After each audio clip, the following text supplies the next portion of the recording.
Mark Waid and I have this discussion. I don't say a lot, but we've had this discussion where Mark feels the triangle, Superman, Clark, Lois, is essential to the character. And I really like Lois and Clark being a team. I really liked the idea that after 50 years of the triangle, that they were going to take it in another direction. And I think Superman is one of the few characters that can exist as a married person. I mean, Spider-Man, I'm sorry, he should not be married. And he should not be married to a supermodel.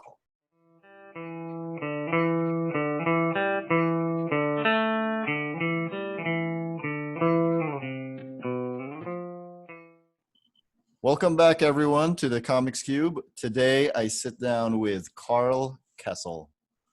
Hi, Karl. Hi, how are you doing today? I'm doing all right. How are you doing? Very good here. I'm going to get right down to it. I think you're incredibly underrated. Well, thank you very much. You and my mom. I've got a list of the 90s were my peak of actually buying comics week for week. And I didn't realize it until much later on. Even I didn't realize it until much later on, but you wrote a lot of the stuff that I actually really like. Oh, well, thank you. So the first question I have is, you got working on Superman with Adventures of Superman number 501. Is the first appearance of Superboy. What was it like to get on such a big title in such a high-profile era, and not even have the character of the book to write? Excuse me. Well, I mean, when I was offered the job, no one knew it was going to be the event that it was. They were making it into a comic event, but no one expected it to be the worldwide phenomena that it became. I mean, I don't think Jerry, quite honestly, would have left writing Adventures of Superman if he knew that was going to happen. So it was just happenstance that I was there at that point in time. And I've been really enjoying what Jerry and Dan and Wheezy and Bog and Roger Stern had been doing on the other books. I had been following it. And I think Carlin, as an editor, is one of the best editors I've ever worked with. So being offered a chance to work on the book was, a great opportunity, regardless of what was, the attention the book may or may not be getting. I mean, I actually talked to Jerry at that point, and I said, so, does this book pay royalties? Because a lot of comics didn't at that time, and still don't, quite honestly. And he goes, yeah, we're getting, a couple $100 a month. And I was going, well, that's not bad, a couple $100 a month. It was better than I was getting on royalties on, something like Hawk and Dove and stuff like that. So, so I took it assuming that this would be a job that would pay my bills. It would be, and quite honestly, it was not until I was working on Superman that my dad actually kind of understood my job. Because if I told him I was working on Hawk and Dove or Suicide Squad, he's going like, what are those?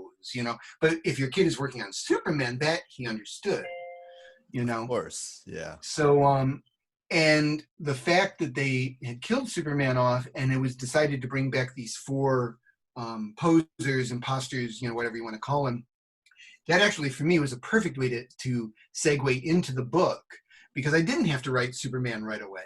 I could get used to the dynamics, the group dynamics of working with Dan, working with Weezy, working with Roger, and feel my way through that first before I had to worry about really doing Superman, so it was actually a really nice gradual way to work into the book. That was for my money, there were four characters at the time. I mean, no, wait, there were three characters at the time that had 4 books running a month. Superman, really? Batman, and Spider-Man. Spider-Man, okay, yeah. And for my money, the Superman crew, you guys were the most cohesive. You pretty much understood what each other was doing. What was that like, doing that on a weekly basis? I imagine it must have been logistically difficult. Well, thank God Carlin was running the show. He had it all figured out. And every single Saturday, I would get a FedEx package, a box. Sometimes it was a literal box filled with Xeroxes of everything everyone was working on. So I would get copies of everyone's pencils, copies of everyone's plots, copies of everyone's dialogue, copies of everyone's inks. I think the only thing I wouldn't see maybe I'd see the lettering. It's been a while since I've seen these packages, obviously. But I mean, that way you could keep up with everything that was going on. And this was before the days of Dropbox and file sharing, you know? So, I mean, and you would get a pile of papers in no time at all that, you know, we just had piles that we'd send out to recycling. I would get rid of stuff as the books would actually be printed, because then I could just refer to the printed comic and not the plots and dialogue and blah, blah, blah. But that was the way you kept up with what was going on. Every week you would get those, you know, you get those things. And in the middle of the week, if for instance, Dan Jurgens finished a plot for Superman and I always followed Dan, Adventure was the next week, then Carlin would fax me Dan's plot so I could get right to work, you know. And, you know, so that's what, you know, but the idea was, you know, every week's package would have a new plot from the next person, basically. So we could keep producing on a weekly basis.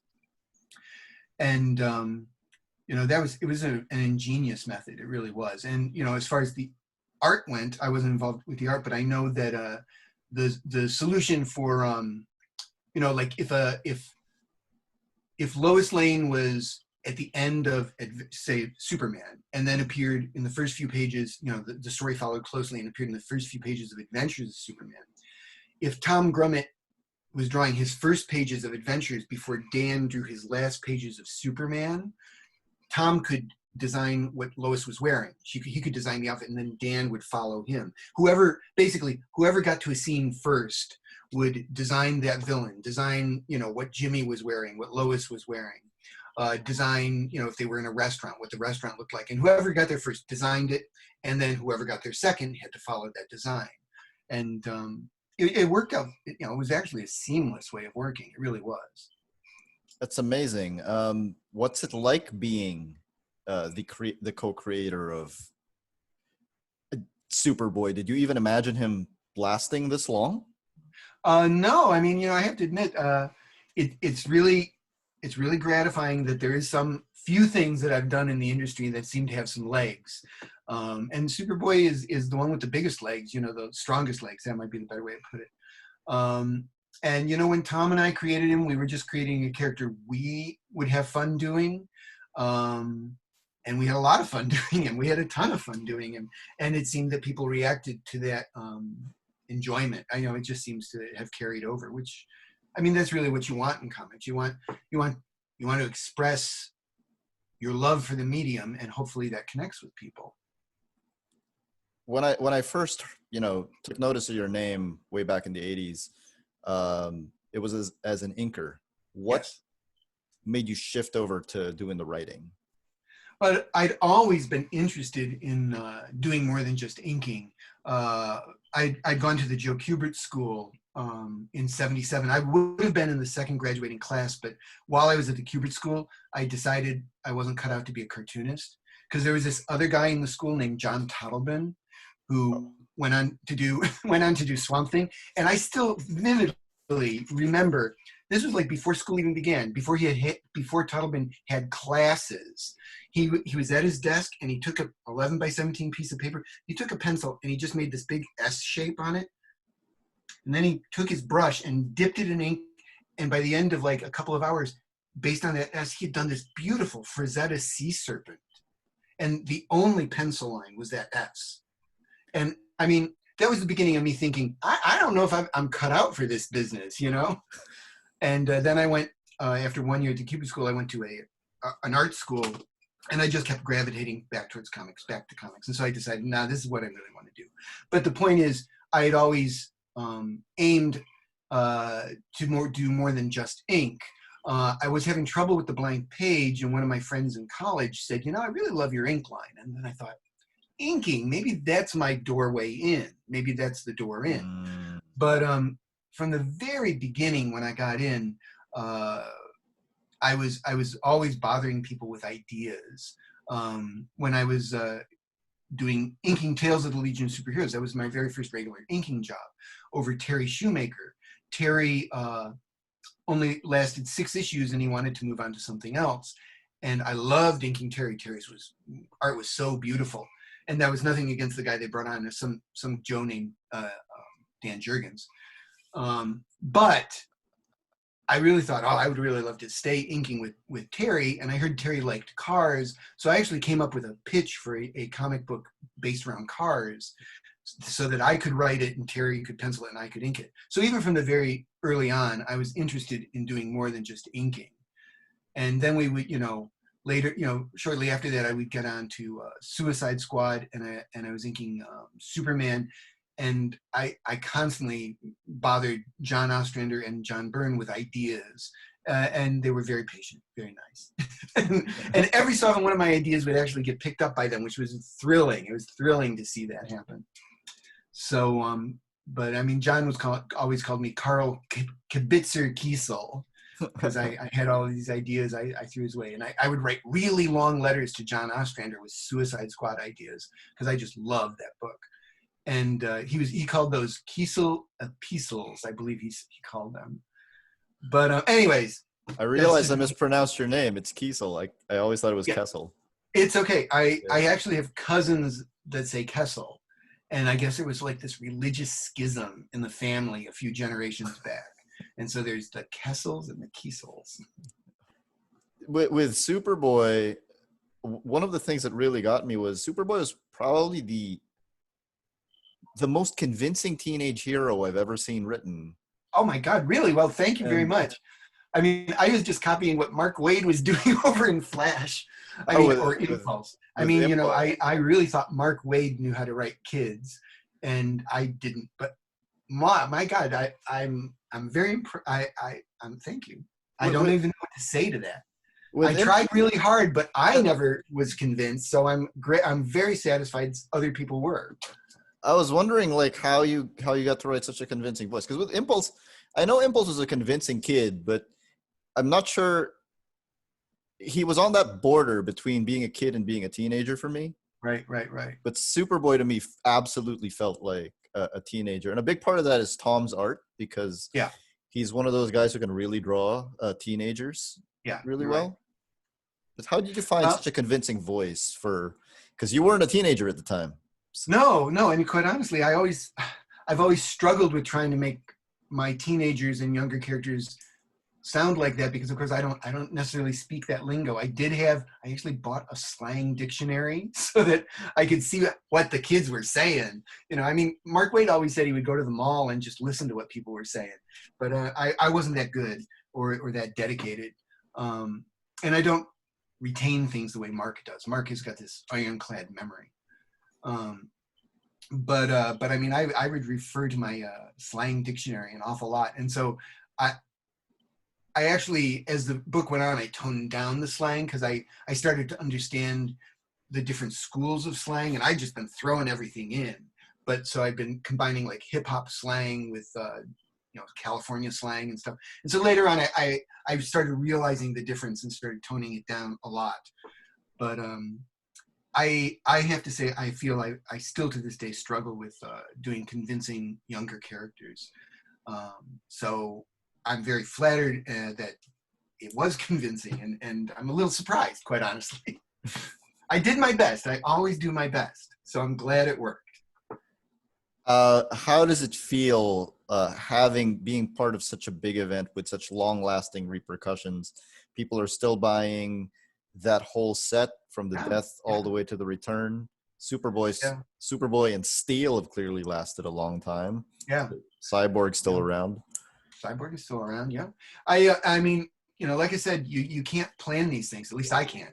And I was in the right place at the right time, and it made my career. If that had not happened, I would have continued doing books like Hawk and Dove, because I'm very attracted to these secondary characters, probably because there's not a lot of attention paid to them. And so you can do quirky little things, and I tend to want to do quirky little things.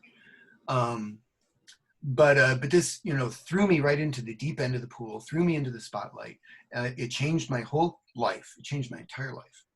And I'll be always eternally grateful to Mike Carlin for bringing me in.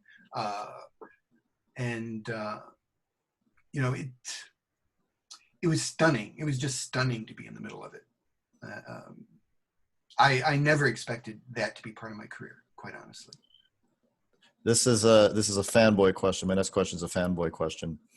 Did you, out of all four possible Superman replacements, do you know which one that fans wrote in to say that they wanted that one to be the replacement the most? Oh no, I have no idea. No Fans idea. really, no. Okay. Well, I mean, since we already knew none of them was real Superman. I actually didn't even pay attention to what the fans, if you know, because I mean, I guess there was the internet back then, but it's not like it is today.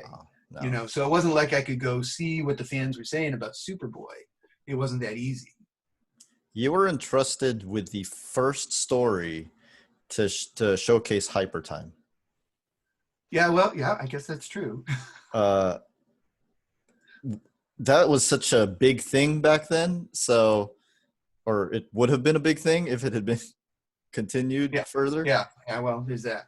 What was it like playing with, a version of the multiverse that hadn't really been, that was just in its infancy, and it was really kind of up to you to kind of set how it worked and.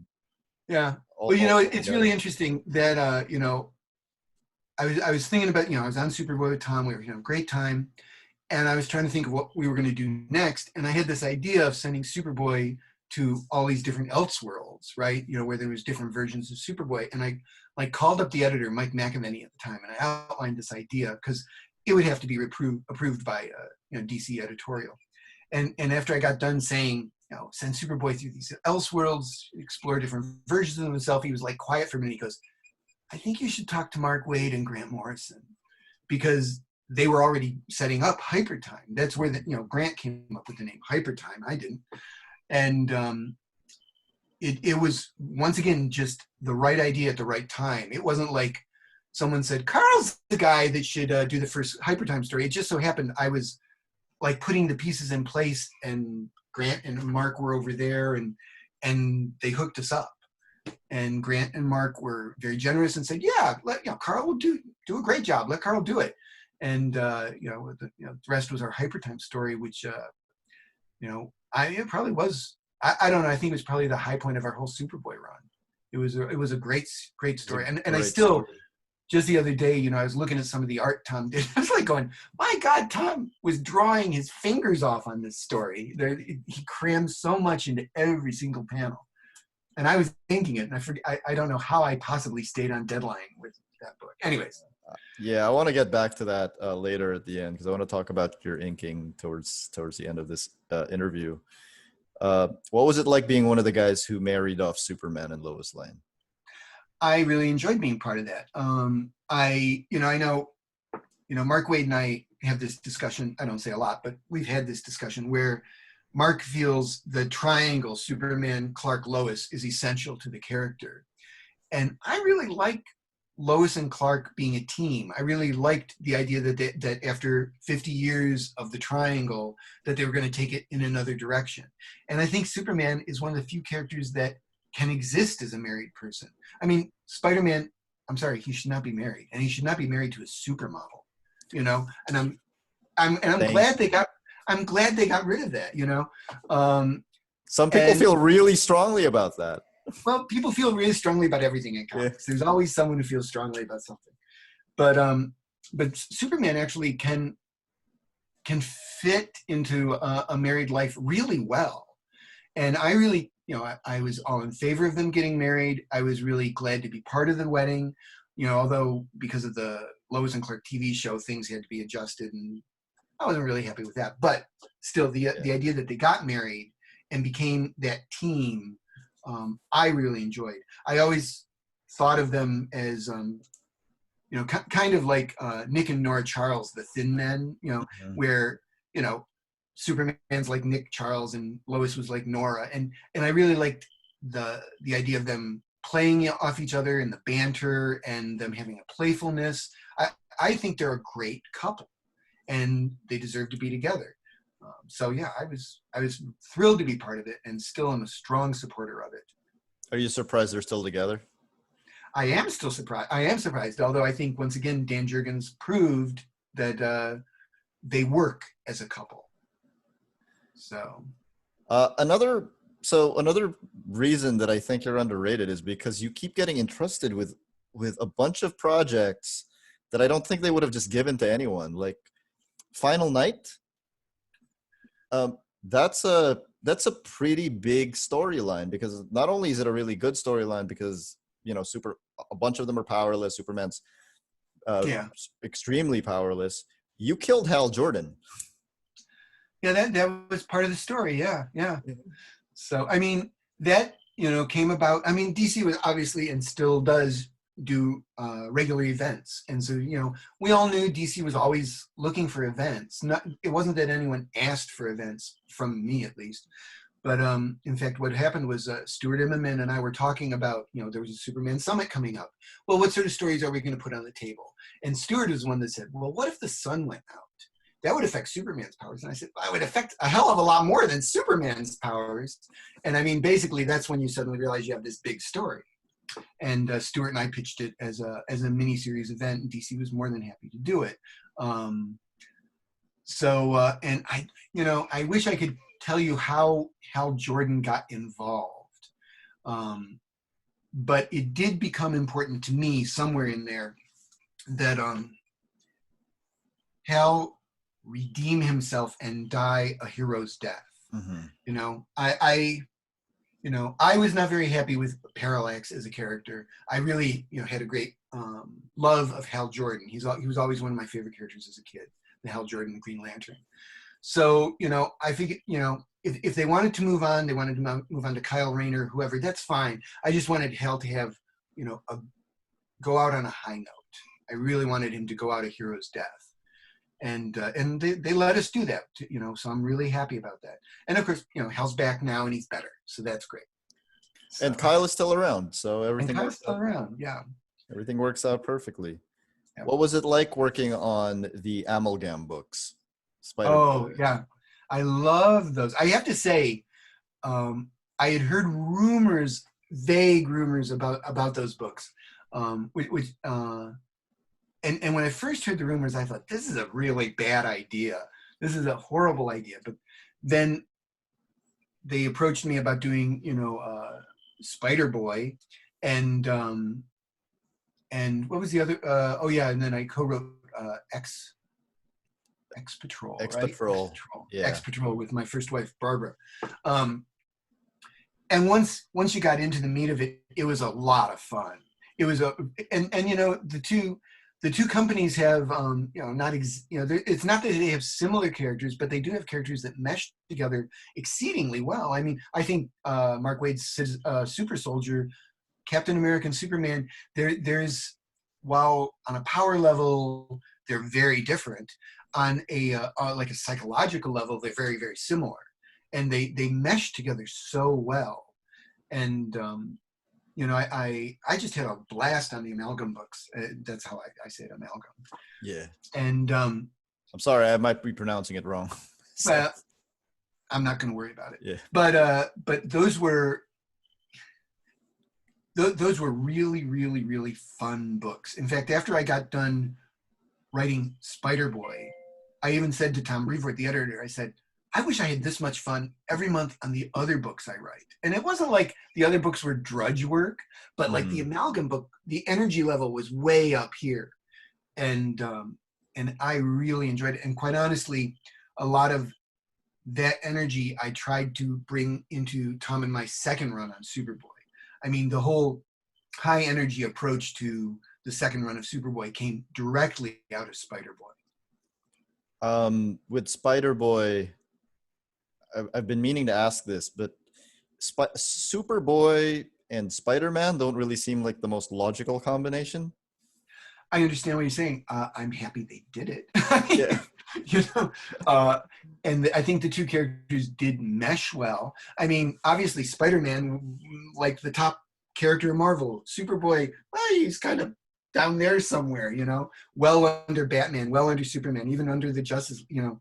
I would have thought he was in the second tier, though. He's a second tier. He might even be a third tier, depending on how you look at him. But I'm glad they did it. I mean, who else would you have paired Spider-Man with over at DC? I would not have done this, but I think the most logical answer would have been the Blue Beetle, because both of them are a Ditko. Like somebody once told me that the Blue Beetle is like Spider-Man if he never got his powers. Yeah, I can see that. I can see that. I understand. But I wouldn't have done it because it's the Blue Beetle. Yeah, Blue Beetle. Once again, I mean, Blue Beetle even farther down the ladder. I mean, if you're trying to think of someone that had, I mean, I guess if you're trying to think of someone who has a similar profile to Spider-Man, there's no one at DC. I mean, unless you went to Batman, but Batman was already being teamed with Wolverine in the Amalgam books, and that made perfect sense. I don't know. I do think, you know, both characters have a sense of fun to them. Yeah. They're both younger characters. I mean, there's a lot of reasons why they're a good pair. It would be interesting, you know, to ask Mike Carlin, who is directly involved with the creation of the Amalgam books, what permutations they might have gone through with Spider-Man before they settled on Superboy. Maybe it was the very first thing. Maybe Carlin said, these two, they pair up great. Or maybe they went through a whole bunch of, you know, and settled on the Super. I don't know. I don't know how long they had to work before they got there. But I thought it was a great pairing. It was a great pairing. And at the time, Spider-Man was a clone, so it made sense. See, that worked. Yeah, that worked too. Yeah. Yeah. And that ending you wrote with Insect Queen being Mary Jane Watson, like, did that just come to you? Because that seemed so obvious. I mean, yeah, I mean, it just, I actually still have the original art to that last page. So, because I mean, you know, one of the iconic moments is Spider-Man when he meets Mary Jane and she says, you know, face it, Tiger, you just hit the jackpot. That is like one of the most iconic moments in the history of Spider-Man. So, you know, I felt like well, I don't feel I had to, but I really wanted to do an homage to that. And so, you know, how to bring in some DC from it. Well, you know, not my Superboy, but Superboy has a history of Insect Queen, and Insect Queen is Lana, who's his girlfriend. So it seemed like Mary Jane as Insect Queen seemed like a good fit. And anyways, you know, and you know, playing up, you know, once again, you know, Spider-Man, historically, he was supposed to meet Mary Jane, kept avoiding her. Then he meets her and she's this beautiful gal. And, you know, I mean, I enjoyed paying homage to all of that, you know. Yeah. What was it like working with the late, great Mike Wieringo? It was a joy, every single line, every single page, every single panel. I mean, and he was a beautiful man, too. He was a great guy. It's a huge loss. Yeah. So, but that was my first time working with him. Thankfully, not my last time. So, yeah, I really don't have any other words, I guess. You wrote the last of the big DC versus Marvel crossovers then, which was Unlimited Access. Right. Which did not follow the same structure as the other two books, which was kind of just issue by issue. You kind of went through a romp throughout both universes, through time, through space. What was that like working? You know, we worked with Pat O'Leaf. Yeah, great. Oh, and he was wonderful. Yeah. I mean, you said it was a romp, but I figured that's what all these crossover sort of things should be, especially the amalgam idea of smashing the characters together. If it's not a romp, I don't know why you're doing it. And, you know, quite honestly, a lot of the decisions were made simply by what haven't they done yet? And, well, they haven't gone through time. Let's go through time. Let's do some Western, you know, let's do that sort of stuff. And, you know, I got to use like Dark Side and stuff. So, I mean, I was really happy, you know. You did the first JLA Avengers crossover. And you worked around it by making it the original teams too. Yeah, that's true. I forgot about that. But you know, once again, that was a book that I really enjoyed working on. High energy. You know, a lot of it was just a lot of like, what happens when we throw these things together? You know. And once again, now at this point, you're not just putting together similar characters. You're actually looking for, you know, combining dissimilar characters. So you combine Green Lantern and Giant Man and you get the Green Giant, you know. And this is all just to have a lot of fun, let's face it, you know. Thor L was my Thor L, yeah, but that was good too. And then soon after that, you got interested to launch the first comic book series of Harley Quinn. Yeah. Yeah, what was that like? And did you ever think she'd be? I mean, she was already kind of a blockbuster Mhm. breakout hit from the cartoon Yeah, back then. yeah, she was definitely, definitely. So what was it like writing her? And did you ever think she'd be this big? Um, well, first of all, I really enjoyed writing her. I mean, it was a case where things I think could have gone very differently. I was visiting DC, and Matt Idelson brought me into his office, and he says, "We want to give Harley Quinn a monthly series. Would you like to write it?" And honestly think if I wasn't in New York on that day, he would have probably talked to someone else. I don't know. Maybe he would have called me on the phone.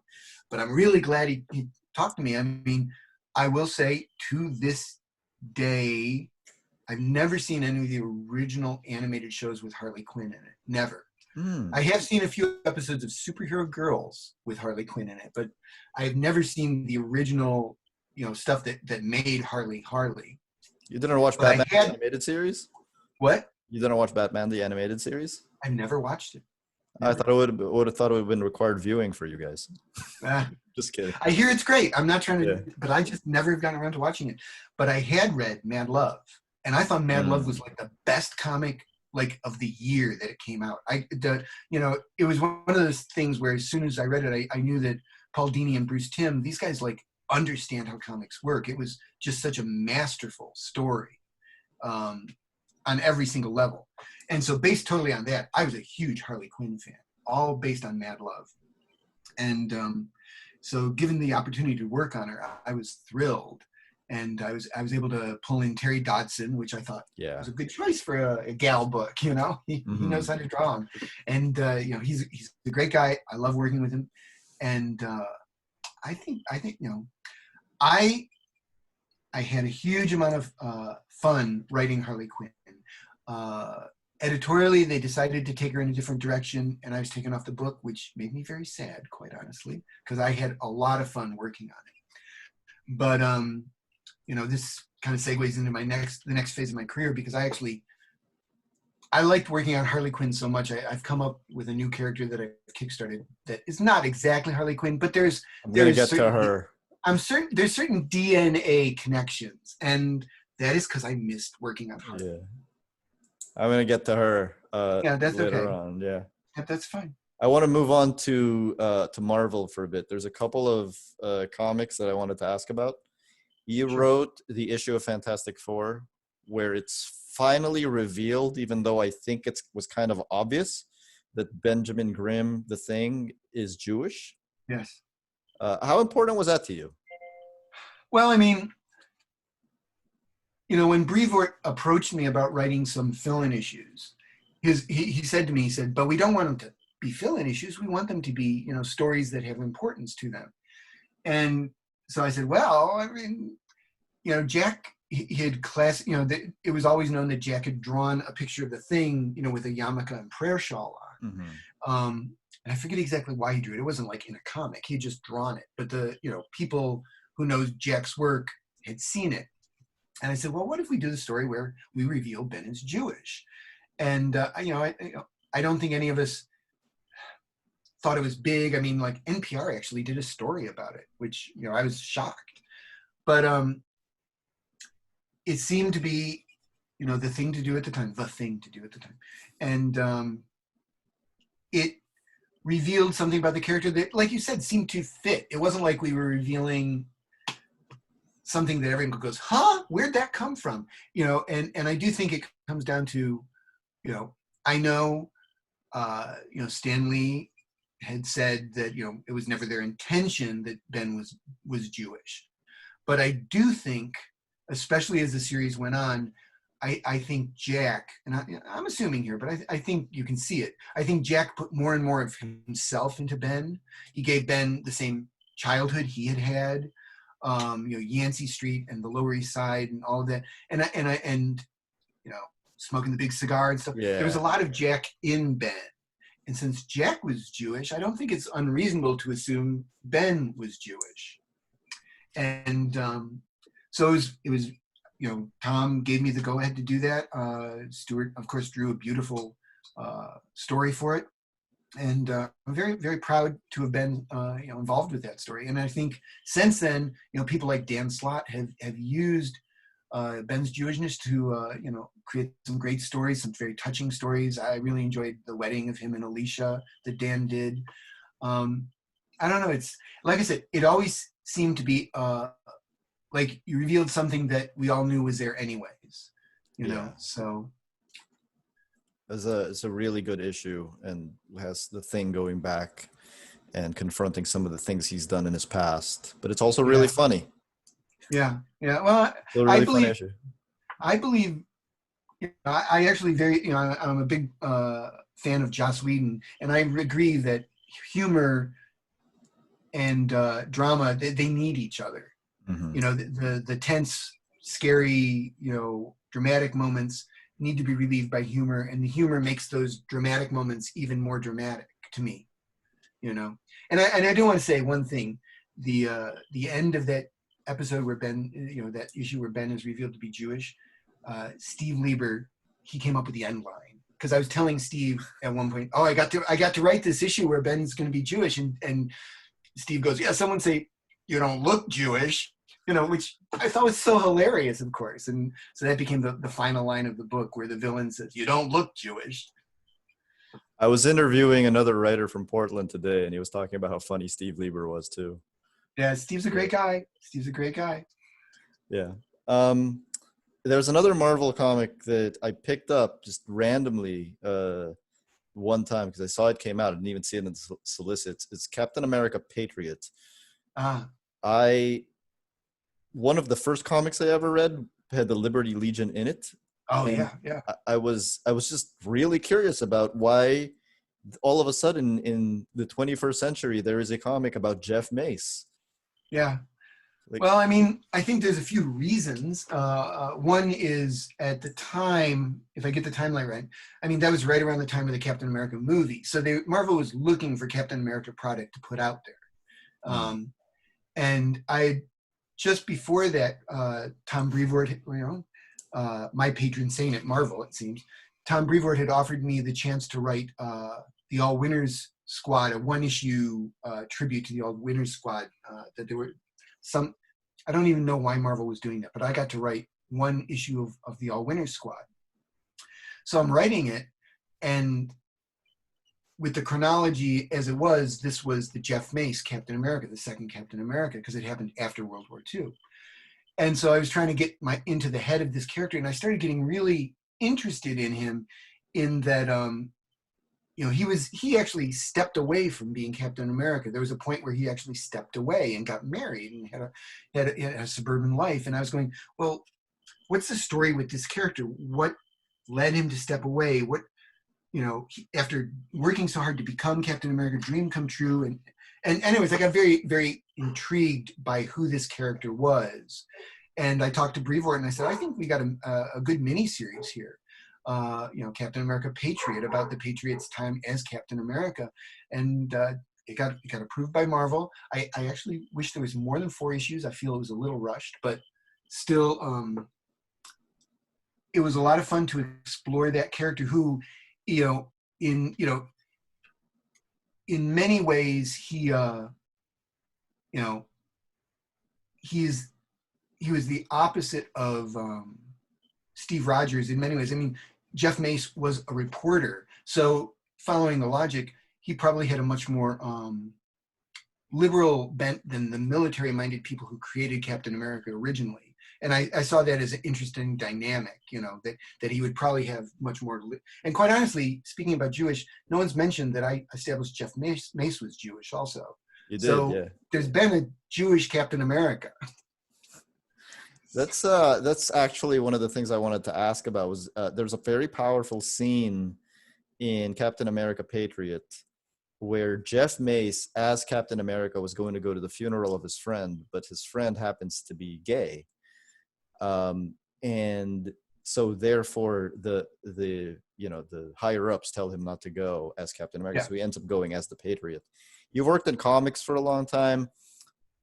What was it like to be able to write that scene? And I assume without much hoop jumping or. I mean, did you have to jump through hoops? No, that scene, quite honestly, that scene wasn't planned. It almost like wrote itself. Mm-hmm. Once again, I'm doing a lot of research into World War II and life afterwards. And somewhere in there, I found a reference to, what was it called? Blue ticketed, something like that. Yeah. Which was a form of being discharged from the service in World War II that generally meant you were gay. Generally. It didn't always, but it generally meant you were gay. And I'd never heard of this before, and I thought it was really interesting.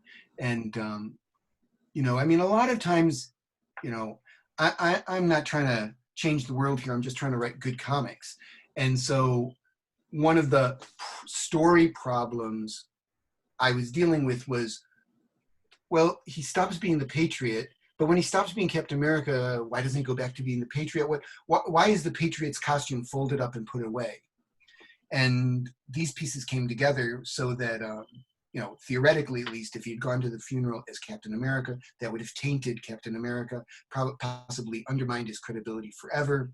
So he goes as a Patriot, and it effectively ends the Patriot's heroic career because he's at the funeral of a gay man.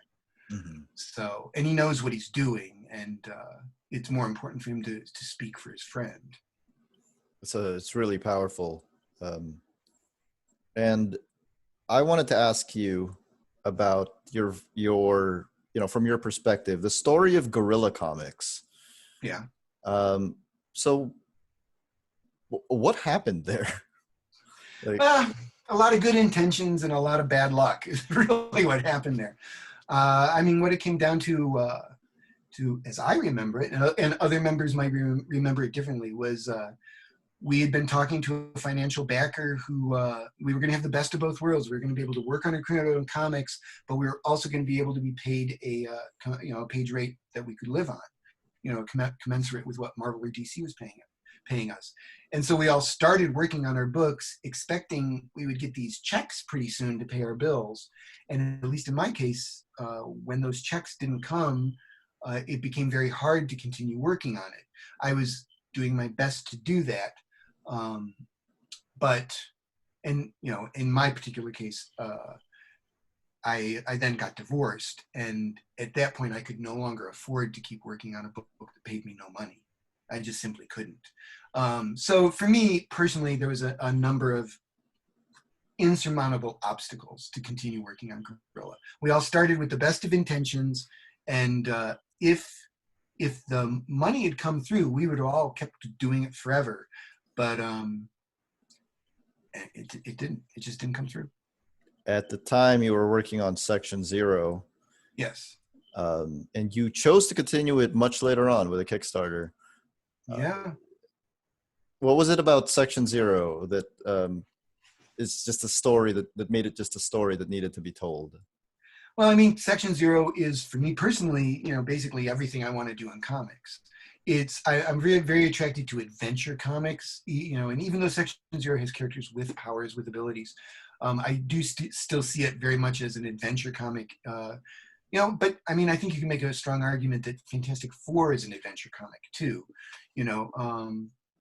and I've always been, it's everything I love thrown into one pot. It's Challengers of the Unknown, a little Fantastic Four, a little X-Files. I'm a huge fan of the writer John Keel, who wrote the Mothman Prophecies, and had some very, very interesting ideas about what's behind all of that stuff. And so I just put that all in a blender and came up with Section Zero. And Tom is one of the artists I have always enjoyed working with. I enjoy working with him as a writer. I enjoy working with him as an inker. And Tom seemed to be a great fit for that sort of book, And yeah, we did 3 issues. And like I said, for financial and personal reasons, I had to step away. So we had to put it on hold. But lo and behold, 16, 17, 18 years later, there's this thing called crowdfunding, which didn't exist in 2000. Yeah. And I'd been hearing about it for a while. And more, I've been thinking, I really wanted to do creator-owned work, but I had to do it and pay my bills. I still had to pay bills, and doing work for Image, for most of us, means doing it for free. There are a number of projects Image will pay page rates for, But those generally are the high profile creators that they know they're going to get their money back on. They're not going to pay me that sort of money. So Kickstarter is there, and I look at it, and we decided to do Kickstarter, and believe me, I went in not really knowing how to do a Kickstarter. I mean, the way I do Kickstarters now is very different because I actually put the Kickstarter out there, and like once a day we do a little Facebook post about it, and that was like all I did. And I was convinced just days before the end of the campaign that we weren't going to make our goal, and that we would have to do something else. And then in that last day of the Kickstarter, for some odd reason, the social media beast took notice, and we raised like a quarter of our money in the last day and made our goal. So all of a sudden, Tom and I were doing Section 0 again, and it was great. It was great. And quite honestly, I haven't looked back. I mean, since then, the vast majority of my work has been done through creator-owned Kickstarters. Section 0, when I was reading some of it, really did remind me primarily of Challengers of the Unknown, which actually surprised me because from the description I thought it would have been more like the Fantastic Four. I like the adventure comics, and I love Challengers of the Unknown. It's the one book I really wish I'd gotten a chance to work on at DC that I never did. I mean, I worked on the characters, but I never really worked on the book. There's barely been books though, so what? There's barely been books for the Challengers. Yeah, there's been a few. I mean, Howard Chaykin did one kind of, Dan DiDio, and he took a swipe at him. Yeah, Jeff Loeb and Tim Sale had one. It's not. So, but I mean, I'll give you my reason why I love the Challengers so much is I love the idea that there's these people.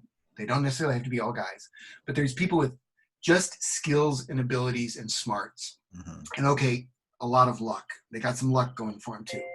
But with those abilities, they take on anything. They can take on anything, and they find a way to win. They find a way to overcome overwhelming odds, and that is without any superpowers at all. They can't walk on walls. They can't fly. They can't lift cars over their heads, and so they are really like you and me. But they can take on Galactus if it was a Marvel comic. They can take on interdimensional beasts. They can take on demons. They can take and I find that so hopeful and so positive. The idea that you and I, if we were smart enough and determined enough, can overcome anything that comes our way. I think that is like the best message certainly any sort of comic can put out there. And with Section 0, that's basically what you have as well. You've got a bunch of really competent and really skilled characters, and there's a relationship at the heart of it. Yeah. I mean, it really is all about the relationship between Sam Wildman and Dr. Titania Challenger, who is the group's leader. And they were married, they get divorced, and the whole book is really about their relationship, yes. And them physically coming back together after she disappears. She disappears early in the story's run, and Sam becomes obsessed with trying to find her again. And that's the heart of the story right there. Is her last name intentional? Challenger? Yeah. I mean, I don't choose the name but of course I see her as related to Professor Challenger, created by Arthur Conan Doyle. Oh, okay. Yeah. I mean, I make reference to, I believe, her great-grandfather and the mysterious plateau he discovered. All of that is a reference to Conan Doyle's Professor Challenger. Speaking of another Kickstarter, and going back earlier from Harley Quinn, what can you tell us about Impossible Jones? Well, that's my other character that I'm working on right now through Kickstarter. And once again, Impossible Jones came out of two different things. My desire to work on a fun female character like Harley Quinn, which I missed tremendously. I really missed working on that book. And I literally, this is the God's honest truth. I literally woke up one morning and I said, oh my God, I know how to do Plastic Man. I know how to make Plastic Man work. And I'm not the world's biggest Plastic Man fan. It's not like I spend days thinking about Plastic Man. But if you remember Plastic Man's origin, he's a criminal and he's on, a heist of some sort. He gets shot, he falls into a vat of acid, wakes up, he's got plastic stretching powers, and he goes, I should fight crime. And I thought, if I was him and fell into the vat of acid and came out and had superpowers, the first thing I would think is, I'm going to get revenge on the sons of bitches who left me behind and ran out on me. And so I thought, if he goes after his old gang for revenge, from the outside, it looks like he's going after bad guys. So he looks like a hero. Oh, you must be a superhero. And he goes, yeah, I'm a superhero. And so basically, I had that idea, and I didn't go into the details, but I did approach DC about pitching a Plastic Man series to them. And they said, no, right now we're not interested. And I said, quite honestly, that's fine. I'm gonna save this one.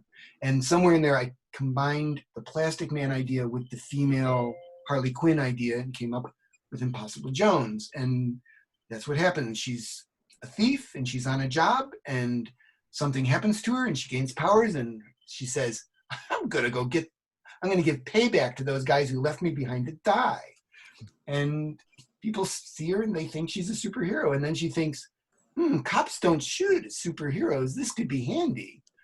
And so, yeah, she's just pretending to be a hero, but she has no intention on giving up her life of crime.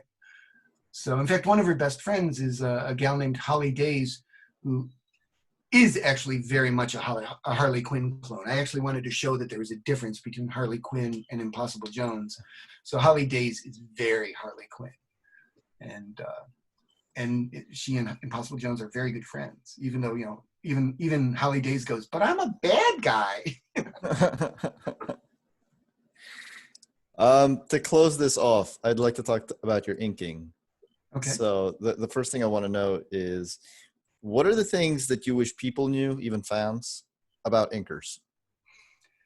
Well, we're really what make or break the industry, aren't we? Inkers. That there would be no comic industry without inkers. No. I mean, what do I want people to know? I mean, we are dedicated craftsmen as much as the pencilers. I think inking. Inking is something I really enjoy doing. I get great satisfaction out of inking. And it's weird to say, but I actually really just love watching that ink line go down on the paper. There's something very sensual about it. Very, I don't know. Yes, sensual is the best way I can say it. The way the ink lays on paper is something I never get tired of doing or seeing. And I would say inking today is not as important as it was 20 years ago, because computer coloring has, I think, taken over the important. It used to be that an inker would really help determine the look of a book, right? Mm-hmm. I mean, if you think of someone like Vince Colletta inking someone, inking Kirby, and then you think of Joe Sinnott inking Kirby, the look of those books are very different. Miles apart. Exactly. So the inker back in the 60s and 70s and into the 80s, I think, was really important in establishing the look of a book. But once computer coloring came in, and I think the importance of the coloring has risen, whereas inking stayed at the same level. So I now think actually the look of a book is much more established by the coloring on it than the inking. And that's sad to say as an inker, but I still get great satisfaction out of it. And I do think I think there is still such a thing as bad inking. And I think good inking is still important to a book. I just, at this point, probably think coloring is more important, sadly. Well, you can still, the difference would be that you could still tell a story with no color. Yeah, you can. That's where inking comes in. Yeah. I want to name 5 artists that you've inked, and you get to tell me what the best part about inking them is. Okay, I'll do my best. Or what you learned from them, I guess. Well, inking people, it is like art school. I mean, I learned something from everyone I work with. The first name is John Byrne. John is a genius. I mean, I've seen this with a number of people, but John seemed to have this osmosis quality where he could see something and very instantly replicate it in his pencils. I mean, texture-wise, depth-wise, emotion-wise, fashion-wise. I mean, I'm constantly amazed at how quickly he can assimilate knowledge and put it on the page. You know, I mean, I once talked to him on the phone and it was noon and he'd already drawn 3 pages that day. His speed is phenomenal, and the quality of his work at that speed is almost unbelievable. I mean, I consider John a genius in the field. George Perez. George Perez, I guess I can't use the word genius again, although I think he is. George is exhausting to ink. Exhausting to ink. Because he puts in everything and he draws it all so well. And you don't, I mean, I don't want to, leave out anything that, I mean, I think the first rule of inking is do no harm. And so if it's there, it better be as good when it leaves your hand as it was when it came to you. George is, he's a great guy and I love working with him, but his stuff is really exhausting to work on. You got to ink the history of the DC universe with him. Yes, I did. Yeah. And that's just, that's a pure on art book. I was going to ask you, because those two always used to get compared, like which one of them was easier to ink and which one was harder to ink. And you just answered my question. Well, yeah, I think, I always really enjoyed inking John, and it's not that I didn't enjoy inking George, but the density of his work was really exhausting. It was always worth it, but it was really exhausting. Rob Liefeld. Rob, I think Rob is a very talented guy. He has a lot of energy, both in his work and in person. I've always enjoyed Rob very much. I'm glad I helped him start his career. And he's done very well for himself, so good for him. You think he gets a bad rap? Yes and no. I think Rob has a lot of talent that he could develop further. Okay. But he's not had a bad career, has he? You know what I mean? No. Who am I to speak? So no, Rob's done a great job. And quite honestly, I would like to work with Rob again, quite honestly. Yeah. I've thought about that often. I mean, when people criticize him, I'm like, well, why would he change his style? He's very successful at what he does. Very successful with what he does. So yeah, and people like what he does. People love what he does. And I mean, he has left a very large mark on the industry. I mean, Deadpool, clearly a huge contribution to the Marvel universe. Mm-hmm. Cable, huge contribution to the Marvel universe. Time and again, Rob has left very big footprints behind him. What about Steve Rude? Well, Steve Rude is a master craftsman. I'm trying to think. He might have been, I don't know, John Byrne might have been the first time I really worried about like keeping up with the penciler. Oh, I don't want to screw this up. But I remember thinking that a lot with Steve. And the reason with Steve was his work has a simplicity to it. And if you don't get those lines done just right, it really screws up what Steve has done. His lines are placed very purposely and very specifically. And there is room for interpretation. I'm not saying there isn't. But his stuff, more than the others, is really easy to lose. It's really easy to lose if you don't get it just right. Yeah, I was gonna say I've gone from 3 artists who like to use a lot of lines to establish texture, and then I named Steve Rude, and that's just not who he is at all. No. There's a great fluidity to Steve's work that I love. Yeah. So if you make a mistake on Steve's work, it's more noticeable. Is that fair to say? I see it right away. Yeah. So, and I would, it sounds like really weird, but when I was working on World's Finest, at one point, Steve Rude called me up after seeing my inks, and he goes, you've got a really great sense of form. And I took that as a huge compliment. I really did take that as a huge compliment, especially coming from Steve. It's a gorgeous looking book. The last name on this list is the guy I always associate you with, Tom Grummett. Tom Grummett, one of my, one of my longest collaborators, one of the best people I've ever worked with, great guy. In many ways, you know, Tom draws the way I wish I could draw, quite honestly. And he constantly gives me not just what I expect from him, but so much more. You know, I'll get pages from him and I'm just blown away by them. And I mean, actually in the Section Zero book, after we kickstarted it, there's a scene that takes place in a swamp.